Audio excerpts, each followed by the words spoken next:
Fala pessoal, tudo bom?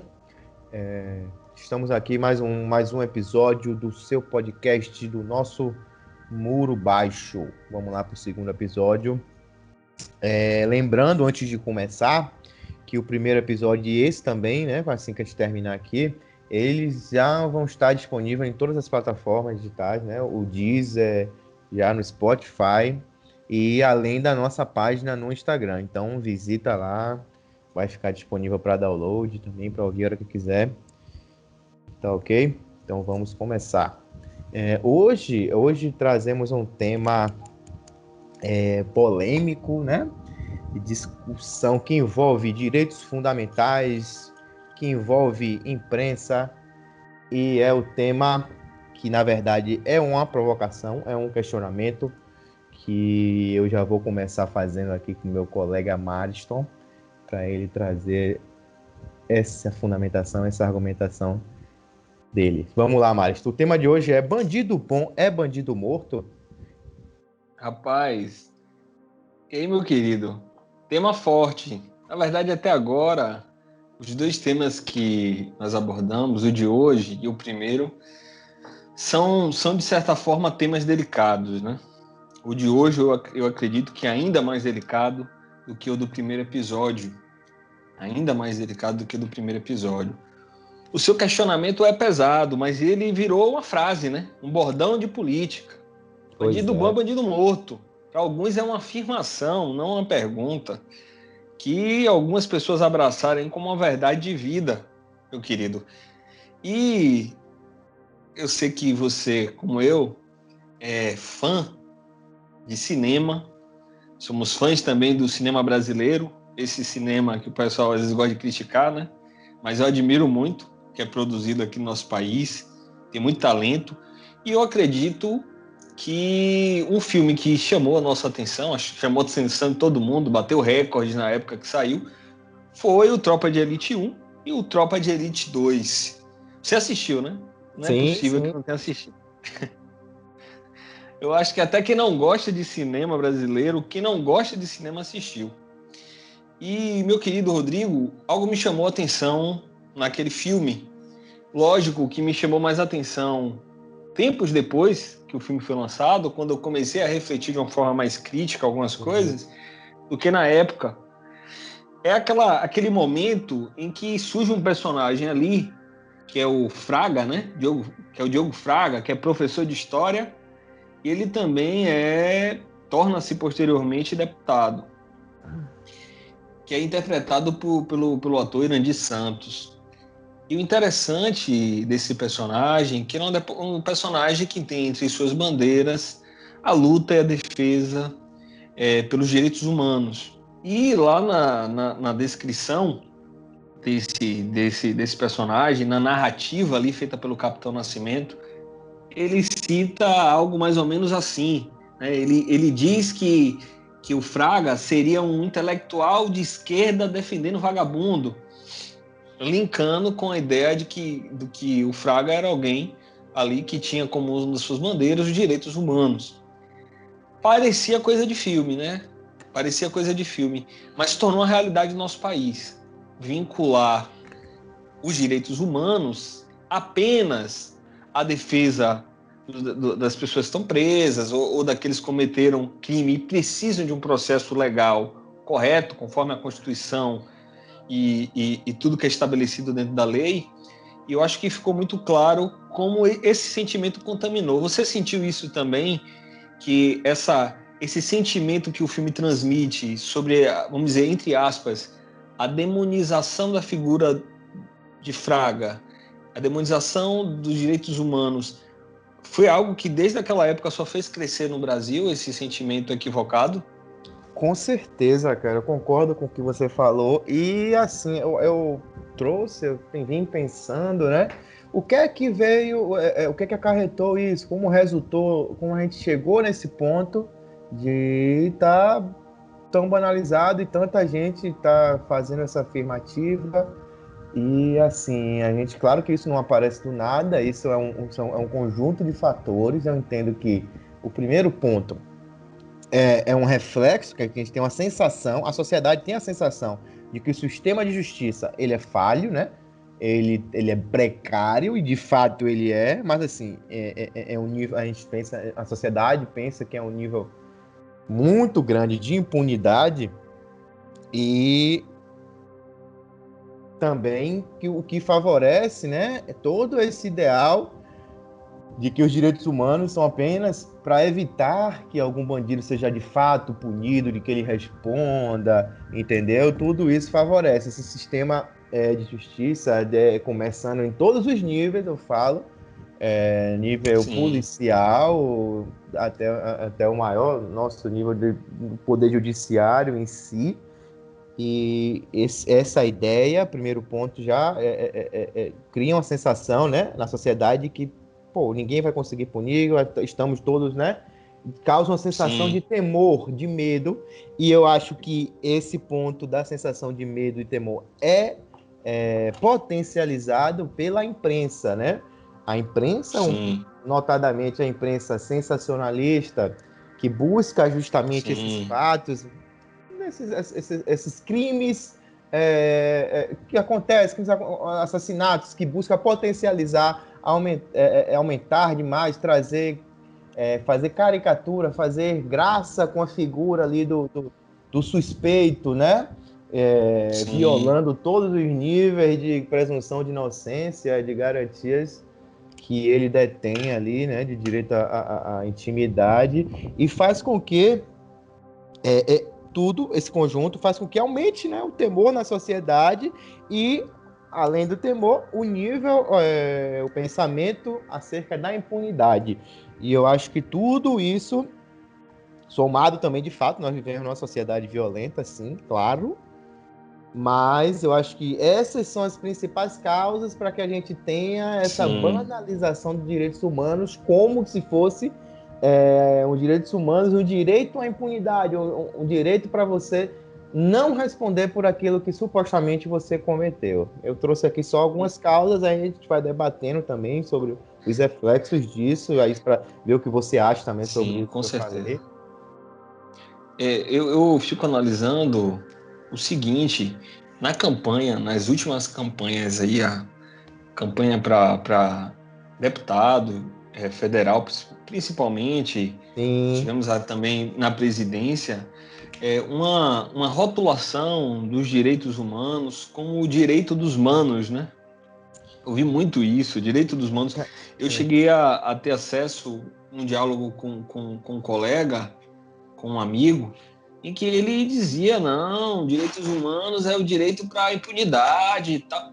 E assim, quando a gente tenta saber da pessoa, e isso é colocado de forma muito humilde, mas saber assim, qual o conceito, afinal, que você tem sobre direitos humanos, acabamos percebendo, Rodrigão, que tem muita relação com aquilo que se construiu politicamente.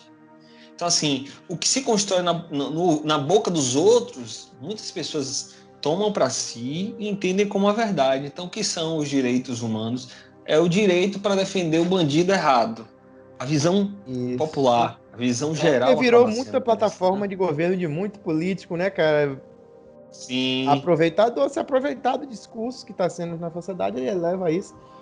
E muita gente cai nessa conversa, podemos dizer assim, e e discurso acredita. fácil, né?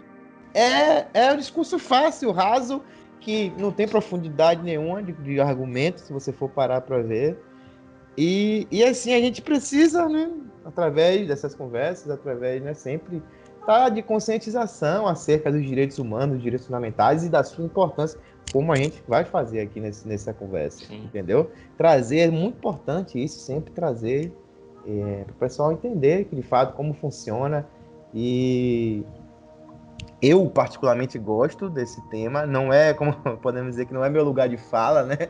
O direito sim, penal não é uma área que eu sim, atuo, mas particularmente o que envolve direitos fundamentais para mim, eu gosto muito. Direitos fundamentais, direitos humanos, eles remontam há muito tempo, né? Desde as relações jurídicas iniciais, mas a sua positivação nós podemos trazer como um marco, né? Os direitos fundamentais, é bom frisar que ele é dividido em dimensões ou gerações, né? Que o direito vai perfeito. acompanhando as mudanças sociais, e isso é fato, isso tem que ser assim, né? cada época, o direito tem que estar ali atrelado às mudanças sociais e resguardando todos os direitos que delas resultem, né? E assim, a primeira geração de direitos fundamentais, ela surge na Revolução Francesa, né? E com os ideais basicamente burgueses, né? O que é que estava se comentando naquela revolução, ideais de liberdade, ideais da propriedade privada. O Estado já surge aí, o primeiro ponto, o primeiro conceito que é bom trazer é a limitação estatal perante os seus cidadãos. Os direitos fundamentais têm essa importância, que é limitar o poder estatal, entendeu? Aí já surge na primeira geração do direito à liberdade, à propriedade privada, o Estado já reconhece como uma propriedade privada, que ele não tem muito o que fazer, entendeu? A segunda geração ou segunda dimensão dos direitos fundamentais já vem com a questão da Revolução Industrial, acompanhando todo esse crescimento, e vem com os direitos sociais, a proteção ao trabalhador, a outorga a uma educação, a saúde, que o Estado provedor, um Estado positivo, um Estado que deve agir na primeira geração, é o Estado que não deve agir, ele não deve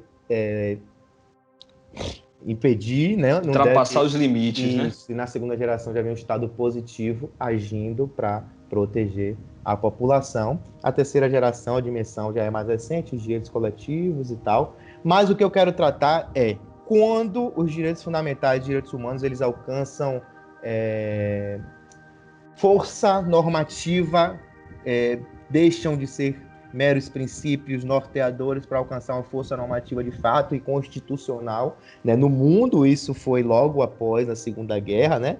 Depois dos atos horrendos lá que a gente vivenciamos lá na Segunda Guerra, e os direitos fundamentais surgem na Declaração dos Direitos Humanos na ONU, em 1948.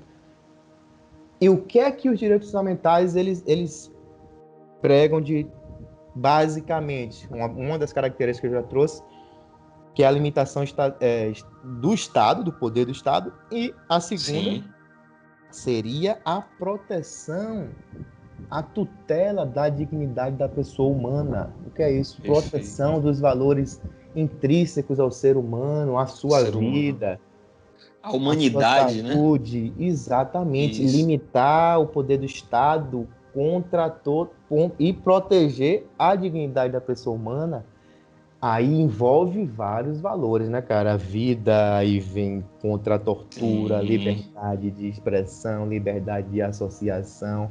Então, após todo esse trauma que nós sofremos com a Segunda Guerra, surge o alcance dos direitos fundamentais como uma força normativa que deve ser observado por todos os países. E aqui no Brasil, especificamente, demorou mais um pouquinho, porque aí vivemos, né, durante o período de ditadura militar e supressão desses direitos, e que após isso nós conseguimos, recente, tudo isso, até eu acho que isso é um dos motivos que essa discussão ainda não faz parte, né? Muita gente não tem acesso ainda, porque, querendo ou não, é recente, tem 30 anos, 30 e poucos anos, foi recente, né? Que veio com a Constituição de 88, que os direitos fundamentais alcançaram status de norma constitucional, né? E aplicabilidade imediata.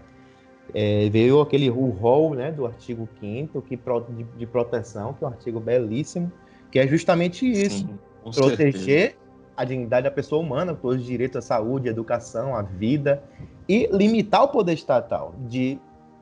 Tem a liberdade de expressão, o Estado não pode impedir, claro, né?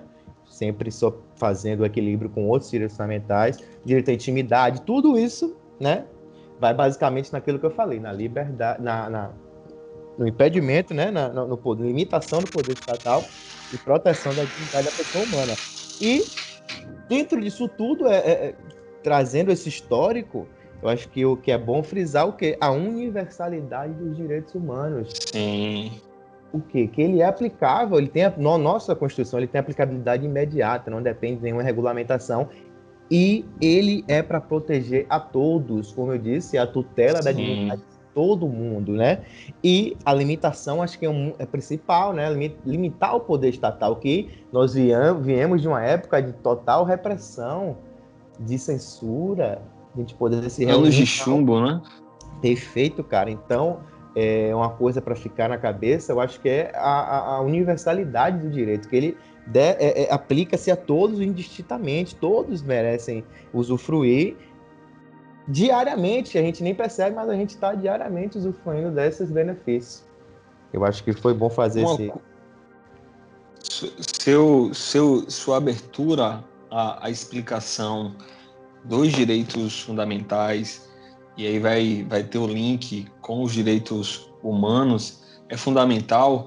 E eu faço um adendo, um destaque a uma coisa que você comentou, que foi a Declaração, né, Universal dos Direitos Humanos, que há um destaque. Essa declaração é posterior à Segunda Guerra Mundial, e a gente não pode esquecer que posterior, logicamente, em consequência, ao período de nazismo, ao período onde se estabeleceu ali a figura da banalização do mal. Sim. Milhões de mortes, uma atrocidade gigante realizada pelo Estado alemão, na figura tudo principalmente na lei, né? Você concorda que estava na lei? Aí é o perigo Exatamente. De você não ter os direitos fundamentais positivados como causa. Então, imagine como é esse uso do Estado para cometer atrocidades, como foi perigoso. Sem um limite, um Estado sem limite. O Estado sem limite. Ou seja, o Estado não respeita nenhum nível de direito fundamental, o Estado com total poder de fazer até o ato de matar pessoas, alegando que é necessário. E isso aconteceu lá com judeus, não só com judeus, outros grupos foram atingidos também. Grupos minoritários que são até hoje, exato, né? Gays, são homossexuais e judeus, negros, todos eles sofreram muito por não se encaixarem na ideia de raça pura, né? Na ideia da raça pura. E é interessante, e tem uma coisa que é interessante, Rodrigão, que é o seguinte: a banalização do mal faz com que as pessoas não enxerguem no outro o mínimo existencial, o mínimo de dignidade. Por isso, para muitos autores de direito constitucional, a base, a raiz, o sustentáculo dos direitos fundamentais é a dignidade da pessoa humana. Porque imagine se o ser humano não olha para o outro, imaginando que o outro tem direito ao essencial, ao mínimo nível de saúde.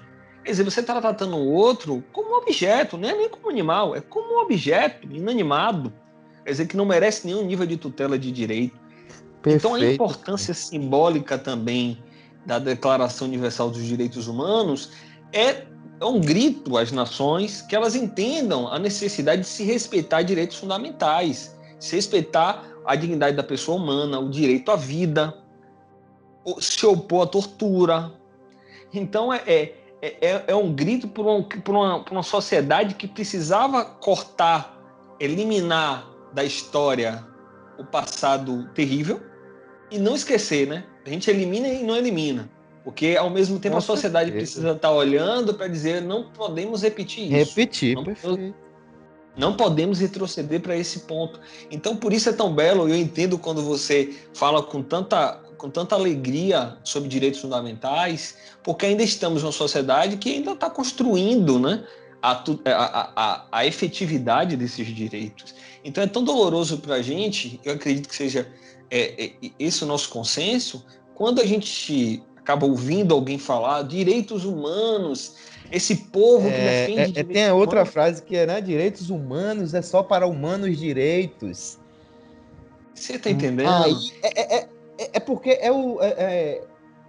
essas pessoas, elas reafirmam o tempo todo que aqueles que cometem delitos, eles não devem usufruir dos direitos fundamentais que elas possuem, sabe? Aquelas Sim. pessoas que são supostamente, né, criminosas, elas devem ter um tratamento pior.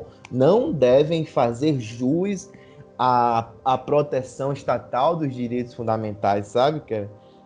Esse é o cerne, eu acho, na minha visão, esse é o cerne da nossa discussão. Até que ponto isso é válido, que é o chamado, né? Tem um instituto no direito penal, que é o direito penal do inimigo. É um direito penal onde você ali elege, né, um inimigo e Sim. que aquele inimigo não tem as mesmas condições processuais ou materiais, não está nas mesmas condições quando ele comete algum delito, né? Já que ele já é o inimigo, ele não, quando ele vai responder, ele não detém, não goza das mesmas garantias que o suposto homem de bem ou indivíduo comum pode ter. Você me entende? Esse que é o cerne do bandido bom é o bandido morto, do direitos Isso. humanos para humanos direitos.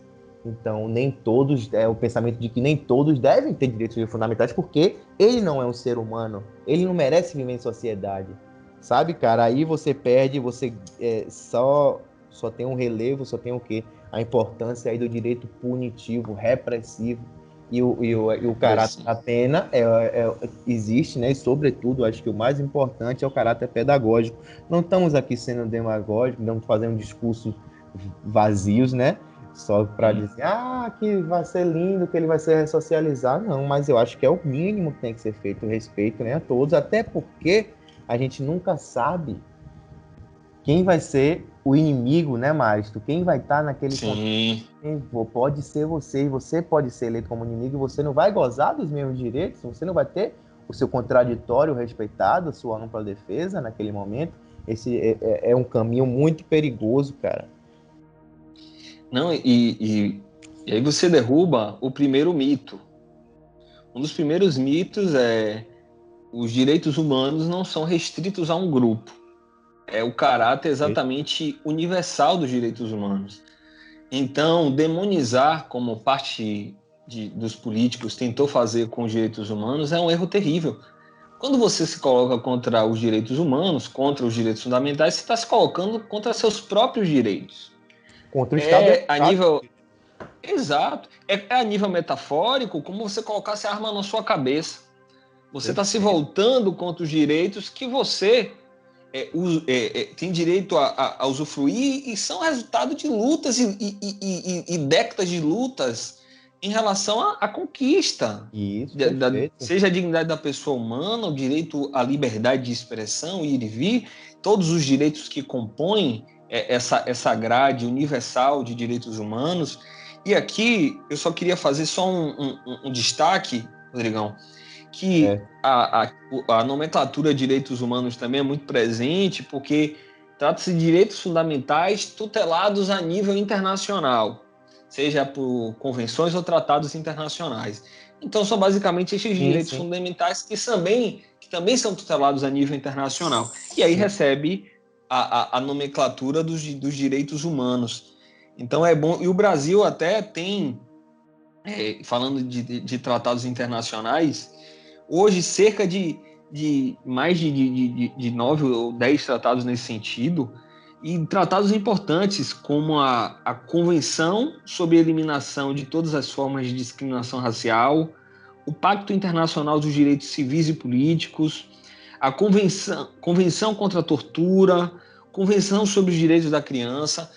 Então, olha como é amplo o campo dos direitos humanos e como ele é importante para a construção de uma sociedade que é embasada, é fundamentada no Estado democrático de direito.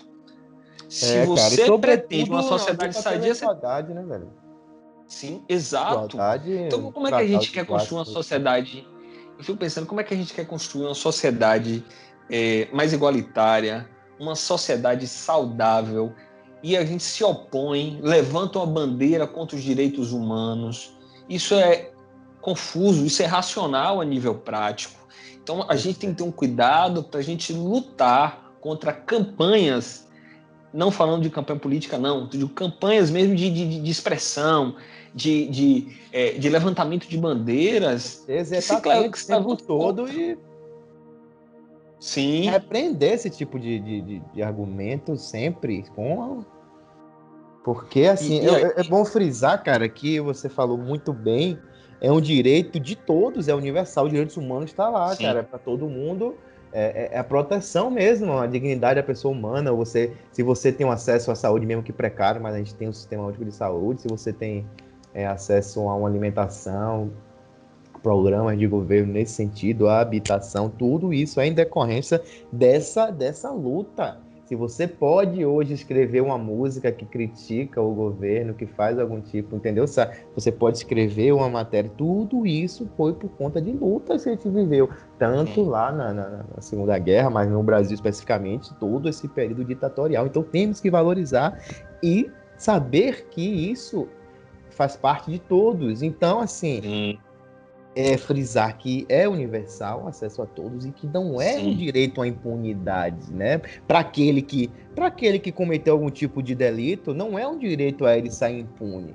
É um direito para que seja respeitado o mínimo, né? As suas garantias processuais e materiais, ou seja, é um direito daquele que está sendo acusado por determinado crime, independente do crime, frise-se, porque aí, se a gente for diferenciar, a gente vai no caminho perigoso, a gente vai para um regime de exceção. Então, é um direito de responder daquela pessoa que cometeu um crime, de responder um processo que garanta, que respeite todas as garantias, que é o chamado devido processo legal, que respeite a garantia do contraditório à ampla defesa, o duplo grau de jurisdição, tudo isso.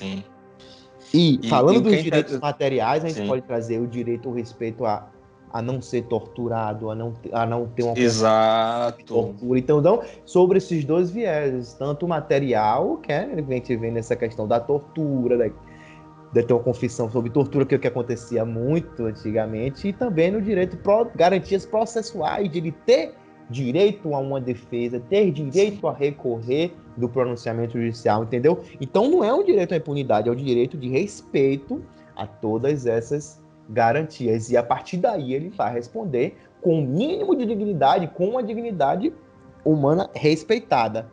Ele vai ter, supostamente, né, que a gente já não tem. Se a gente for pro problema carcerário do Brasil, a gente já não... Aí já vai para um outro tipo de discussão, mas é essa que eu queria tratar, cara, que não é um direito à impunidade, é o direito de você ter respeitado as suas garantias durante todo o processo e após ele também. E tem uma coisa interessante, olha, eu estava até pensando aqui, enquanto você estava falando, nos próximos episódios eu vou encontrar uma forma de colocar um sonzinho do muro caindo, para representar que esse é um mito, né? Esse é um mito que cai. O primeiro mito principal hoje. O momento hoje que o argumento é quebrado, né? O primeiro momento é essa tentativa de dizer que um grupo só tem direito e eu odeio esse direito humano porque esses direitos humanos são vinculados a esse grupo. É uma mentira. Esse muro caiu aqui agora. Espero que tenha caído para você, né? Eu acho que é interessante a possibilidade de a gente dialogar e a pessoa se contrapor, mas existem aqui também alguns fatos, são fatos mesmo, jurídicos e históricos. Então, assim, é importante ter esse cuidado em analisar e dizer, realmente eu continuo com a mesma visão sobre os direitos humanos? Será que quando eu me oponho aos direitos humanos, eu estou me opondo aos meus direitos, aos direitos do meu filho, da minha filha, da minha família, da sociedade em que estou envolvido?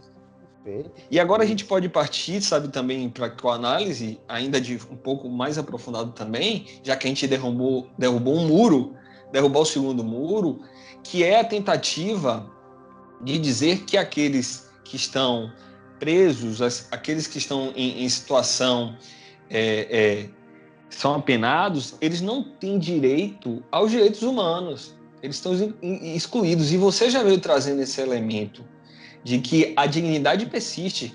Uma coisa interessante, Rodrigão, que eu fico analisando é o seguinte, quando alguém entra no sistema prisional, e o nosso sistema prisional é hiper sucateado, e muito, muito mais ainda pela campanha que se cria de deixa lá no presídio, deixa lá para ver o que acontece, deixa lá.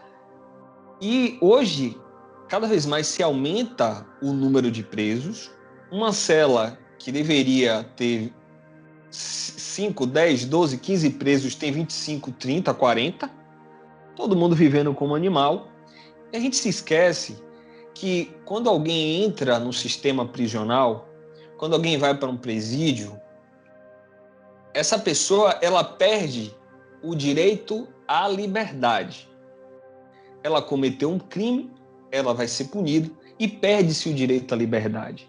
Contudo, não se perde o direito à dignidade.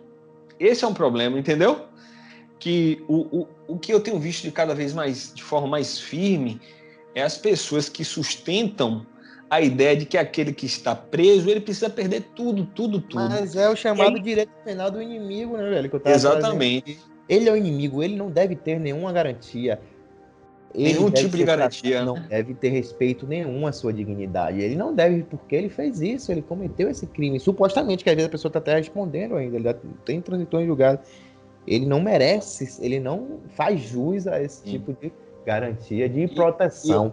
E aí é o perigo, né, que eu falei, que aí depois esse direito, o inimigo pode ser você, eu né? não sei se você conhece, você já ouviu falar do rapper, né, acho que é Dexter.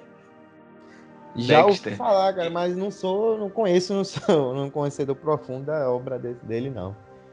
Interessante, ontem lógico, eu e você já conversamos até sobre isso, a gente curte também podcasts, ouvir podcasts, e tem um podcast interessante, os garotos eles acabam conversando com vários tipos de público, que é o Podpah. E Sim, ontem conheço. eu assisti alguns cortes da entrevista de Dexter. Eu já tinha ouvido por alto, não, é um rapper e tal, que tem uma influência dos Racionais MC. E eu fiquei analisando e admirado, assim, e ele contou em um desses cortes aí, que ele ficou preso, Rodrigo, durante 13 anos da vida dele. 13 anos dentro do sistema prisional. E o rap foi a fonte de saída, de esperança para ele. E ele começou a cantar dentro do presídio, e aí começou a receber autorização do juiz para fazer saídas específicas só para ir para o show cantar e depois retornava. E que ele foi entendendo que a vida de criminalidade, a vida bandida, a vida que ele estava envolvido e por qual ele passou a pagar a sua pena, a ter que ser responsabilizado criminalmente, já não valia a pena. Porque ele foi alguém que percebeu que existia esperança para ele através da música. Eu fiquei muito tocado, Mas, muito velho, tocado. você, não sei se você concorda comigo, que ele é uma exceção. Ele cumpriu de fato o que todo penalista, todo mundo sonha, né? Que é o caráter Sim, pedagógico, o caráter ressocializador da pena. Ele, de mas, fato, mas, mas foi. sabe o que eu acho Mas interessante? o É nosso que ele teve sistema não favorece, cara. Não Não, favorece. mas sabe. Ele foi uma Não, ele é uma exceção, exceção. fugiu à E regra, sabe o que é que ele porque, fala? Sabe o que é que ele fala, Rodrigo? Ele fala sim, que se emociona com o juiz que permitiu que ele fizesse os shows, porque deu a ele a esperança. E o que eu fico analisando é que Dexter é uma exceção, mas porque ele tinha um talento que foi aproveitado. E quantas pessoas vão para o sistema prisional e tratados como animais, em que não com se abre a certeza. perspectiva de esperança, se tornam pessoas ainda piores do que quando entraram. É isso que eu comentar. Se a gente já existe os direitos fundamentais positivados, existe essa proteção, essa suposta proteção, Sim, e temos casos e mais casos de tratamento desumano no nosso sistema carcerário, imagine 100, cara. sim. Você imagine 100.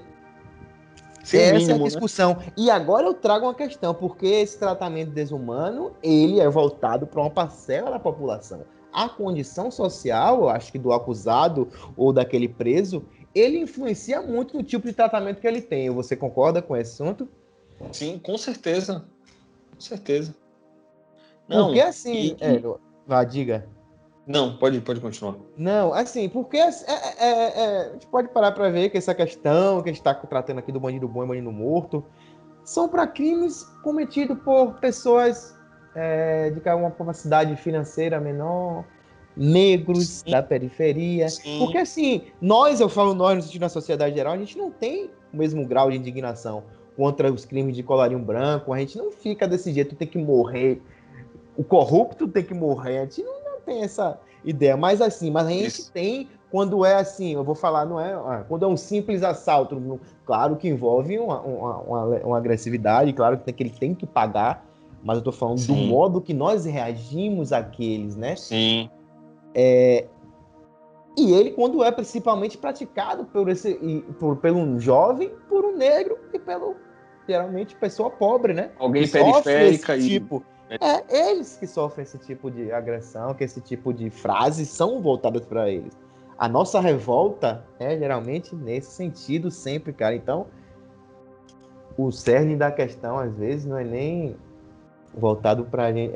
As pessoas querem radicalizar, tolerância zero, mas o cerne está. Por que aquele indivíduo chegou a cometer aquilo ali? Ele não teve acesso ao quê? A história dele, por que ele chegou naquele nível, entendeu? A gente nunca para Chegou aquele nível. que oportunidades ele teve ou não teve. Então faltou o Estado social fazer o papel dele, entendeu, cara? Aí não só a gente vai ter um Estado punitivo o tempo todo. Essa é a minha visão, pode ser uma visão utópica e tem vários pontos de vista contrários, mas é o que eu penso. Sabe o que é engraçado, Rodrigo? Que você, quando discorreu sobre as gerações dos direitos fundamentais, você citou a ideia de um Estado positivo, ou seja, um Estado que não se omite, mas age para tornar concreto os direitos fundamentais. E eu fico analisando que vivemos num país que, por muitas vezes, ele combate a doença, a contaminação cortando o membro. Então, lá na pontinha da unha tá o problema, né? Mas aí a gente cura como? Com remédio? Não, vamos arrancar esse dedo aqui. É mais Fico simples, né, analisando cara? que isso, porque tudo parece que quando se fala de violência, tudo que ocorre no âmbito da violência é tratado com prisão, que deveria ser a última barreira. Ô, A perfeito, cara, prisão você não foi deve no ser a ponto perfeito. regra. A prisão não é a regra, a O prisão é a direito penal exceção. não deve ser a regra, o direito penal é o último, Exatamente. a última raça, né? O último limite que deve se chegar. E A sob gente deveria culpa, viver, pena de prisão também.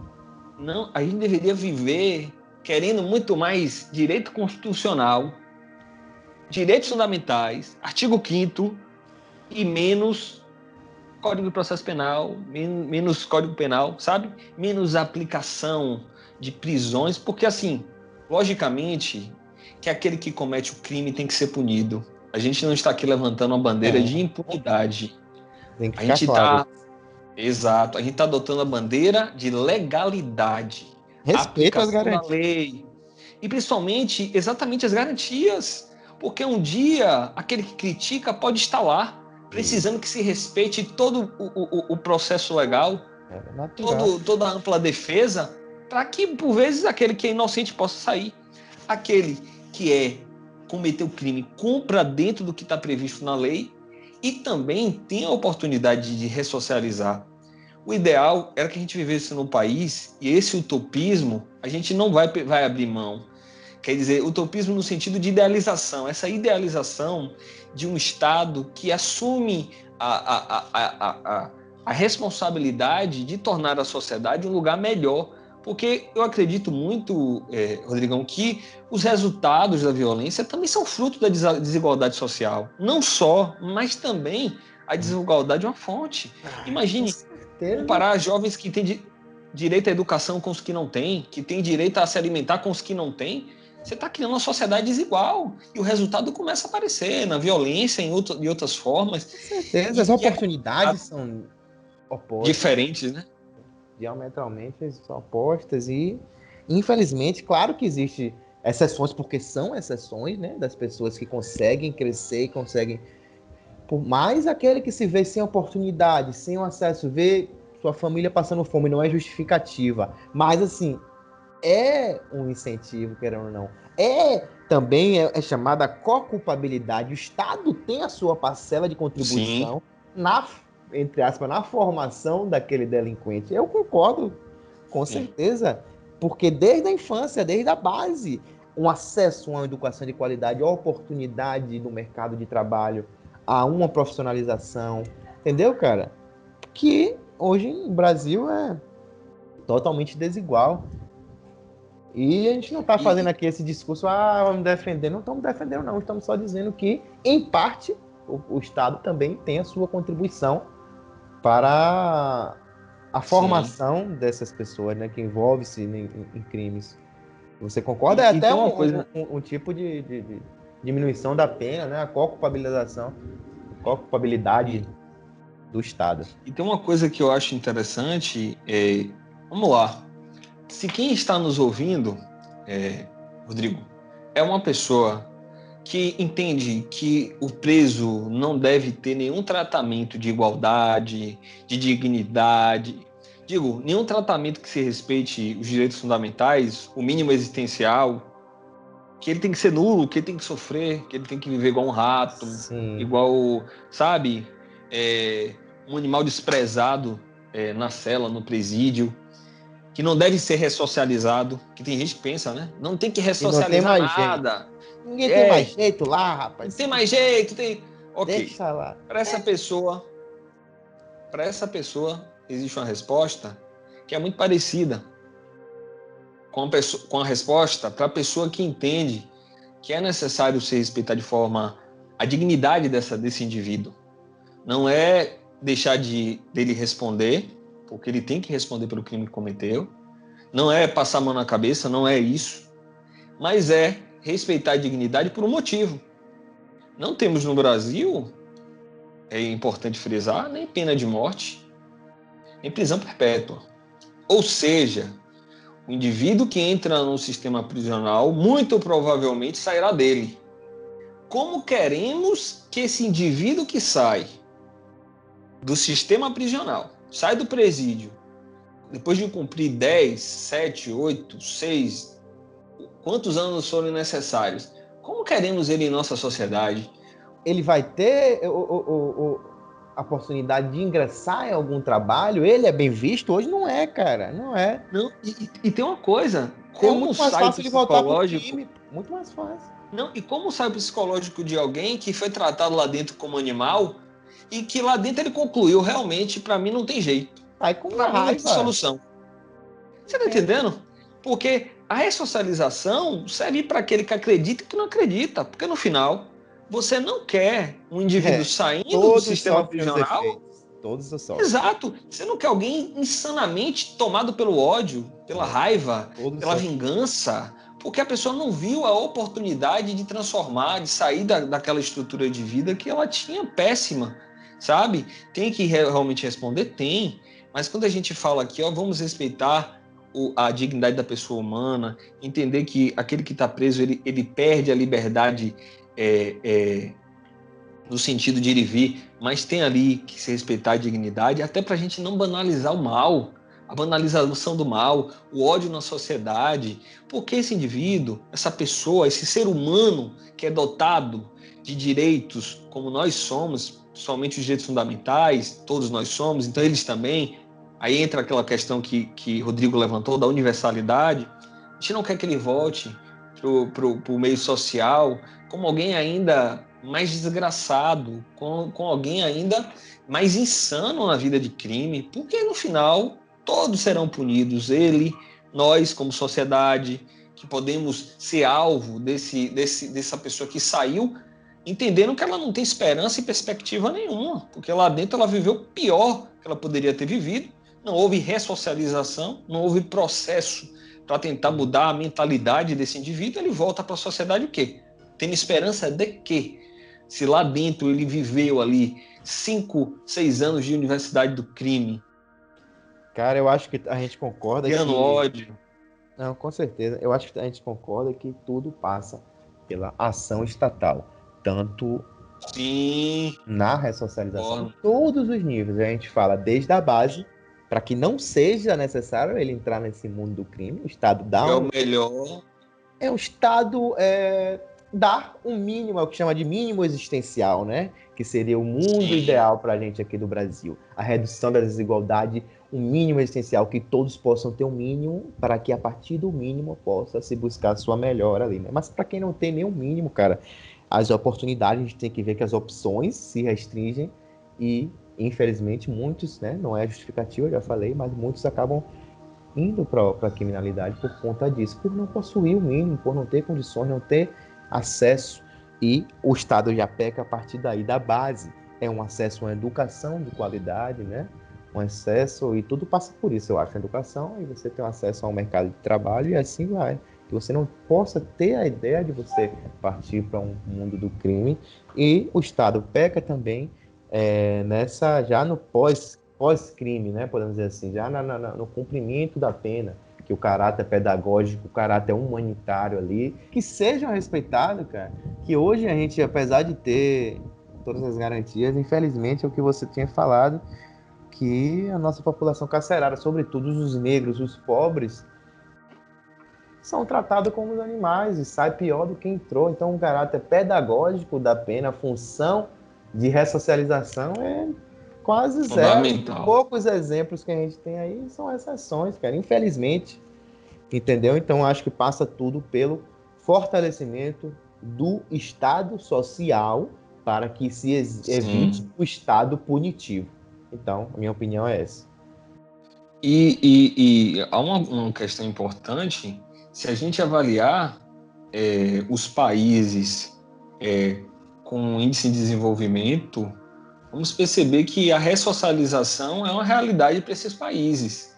Então, não imaginemos que os países com índice de desenvolvimento, países desenvolvidos, eles enxergam a ressocialização como um monstro, não.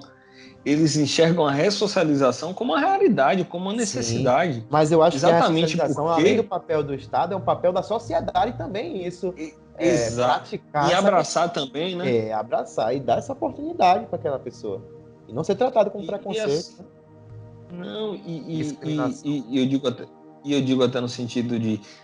Por isso eu citei até trazer isso aqui rapidinho, é a questão Claro. de Dexter, não foi nem só no sentido de que dele ser exceção, mas no sentido de que quando começamos a dar espaço e esperança para algumas pessoas, tudo indica que é possível que ela enxergue fora do crime uma possibilidade de vida.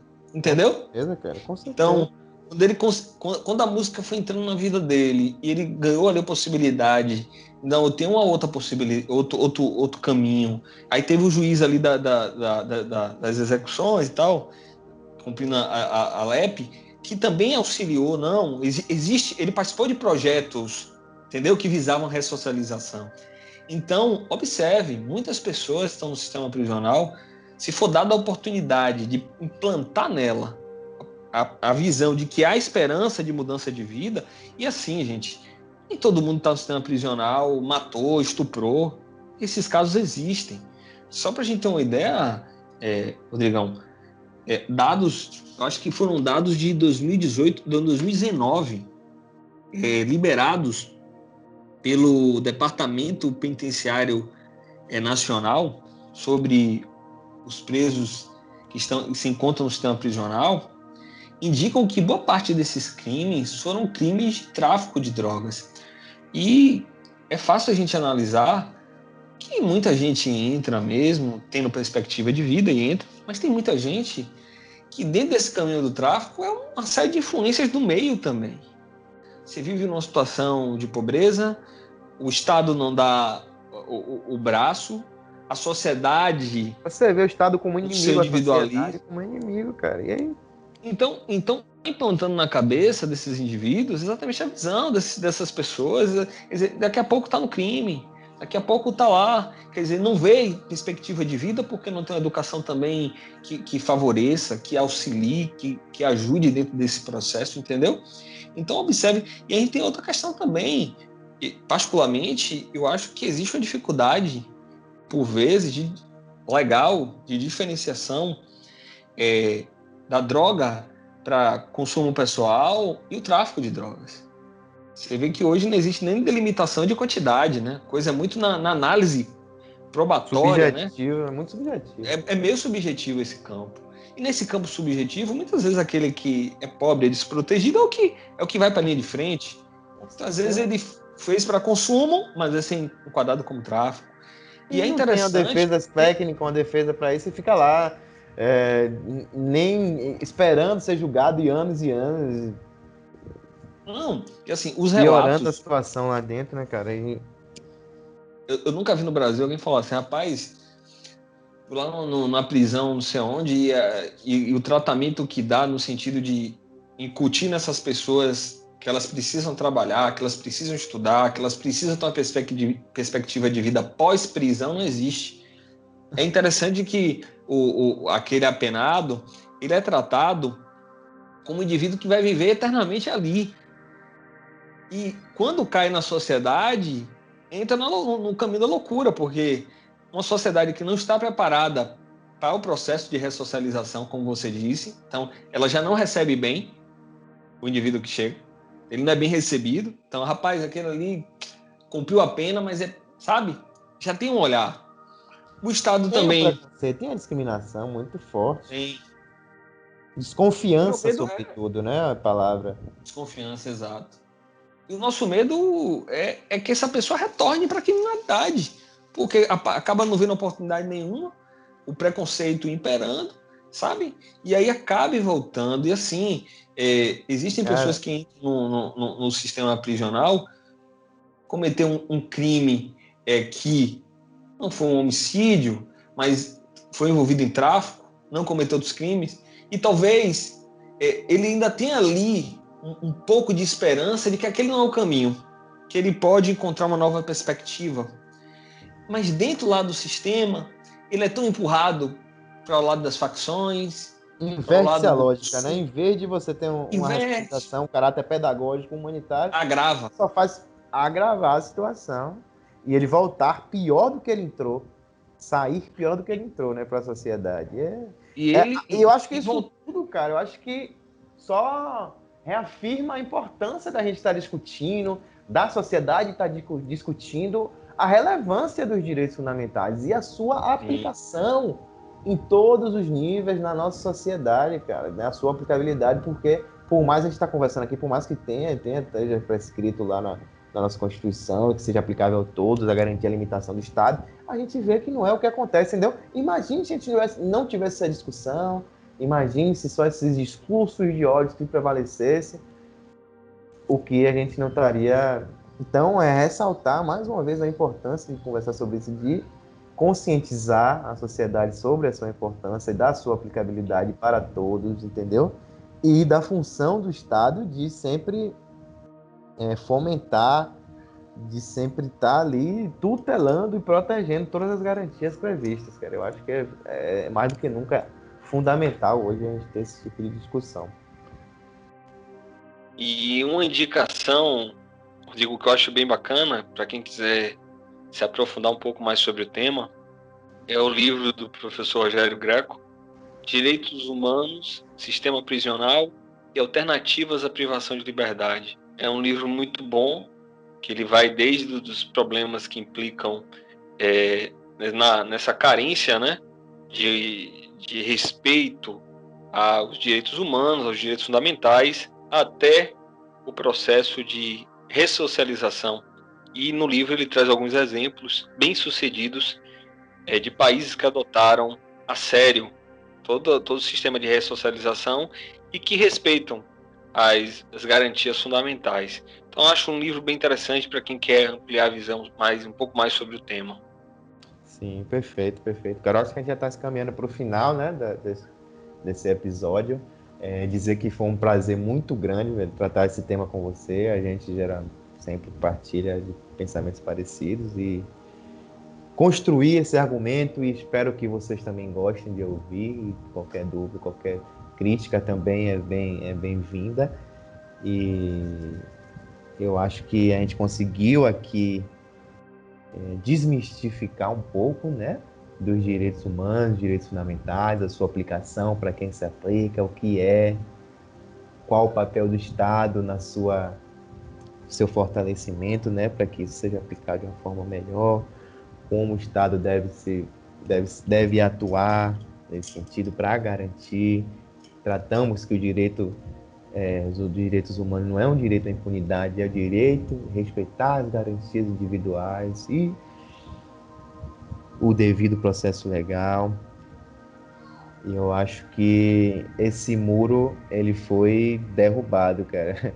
Tá muito baixinho. Eu acho que hoje a gente conseguiu bem bacana eles construir toda essa argumentação que hoje, seja na imprensa, seja na sociedade, hoje replicam um argumento sem que haja muita construção teórica por trás. Então, é isso. Agradeço hoje aí a Prazer nossa também, conversa. eu digo de a gente estar conversando sobre esse tema. É um tema sensível, é um tema que, naturalmente, algumas pessoas vão apresentar algum nível de oposição, mas Sim. é sempre importante a gente tentar trabalhar com a verdade, né, os fatos. A partir disso, as pessoas podem decidir, eu discordo, eu concordo, a gente precisa valorizar muito os direitos fundamentais, direitos humanos, sabe? Tratar como sociedade com mais respeito, porque esses direitos que representam uma gigantesca gama de garantias, é resultado de muitas lutas, de muitos episódios em que pessoas se sacrificaram para que lá na frente isso fosse normatizado. Então é importante que, como sociedade, a gente abrace, enxergue da forma correta. E falando de sistema prisional, de presos, a gente possa enxergar essas pessoas como seres humanos que devem, ao cometer, qualquer um, né? Que ao cometer o crime, pague. Mas pague conforme a lei, conforme está disposto, para que a gente não banalize o mal, sabe? Para que a gente não venha se perder no meio desse caminho. Acho que esse é o melhor caminho. E assim, quem quiser compartilhar, quem quiser curtir e acompanhar na página, é um prazer para a gente. A gente está pensando aí em outras oportunidades, nas próximas oportunidades, trazermos também pessoas para contribuírem com suas opiniões, especialistas em outras áreas, sabe? Fazer um amplo espaço de comunicação e de troca de ideias. E vai ser maravilhoso poder contar com a sua presença, com a presença de vocês mais uma vez. Perfeito, cara. Então é isso. Forte abraço a todos, né? E até o próximo episódio do podcast Muro Baixo. Abraço.